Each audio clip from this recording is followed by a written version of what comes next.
गाडी पडली.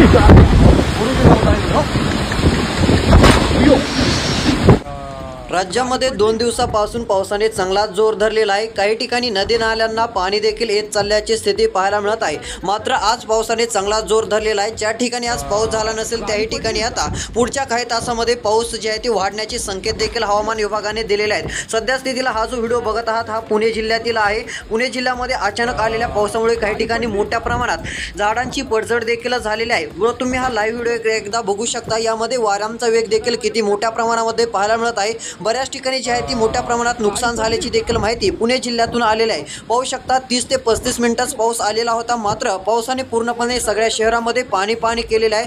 तुफान स्वरूपाचा पाऊस अचानकपणे आलेला होता व त्यामुळे मोठ्या प्रमाणामध्ये पत्रांचे देखील नुकसान झालेले आहे. घरांचे पत्रे जे आहेत ते उडून गेल्याचा प्रकार देखील आपल्याला या व्हिडिओमध्ये पाहायला मिळत आहे. सध्या स्थितीला पाहू शकता वाऱ्यांच्या वेगामुळे झाडांची काय स्थिती देखील होत असल्याचं हे चित्र आपल्याला दिसून येत आहे. तर अशा महत्त्वपूर्ण अपडेटसाठी आता चॅनलला सबस्क्राईब करा. नोटिफिकेशन बेल ऑलवरती टाका. चॅनलला सबस्क्राईब केले की रोजचे रोज हवामान अंदाजासंदर्भात पावसाचे अपडेट सर्व काही तुम्हाला पाहायला मिळतील. त्यासाठी फक्त सबस्क्राईब करायचे आहे व तुमचा जिल्हा कोणता आहे आम्हाला कमेंटच्या माध्यमातून नक्कीच कळवा. तुमच्या जिल्ह्याचा अंदाज देखील तुम्हाला रोजचे रोज पाहायला मिळेल.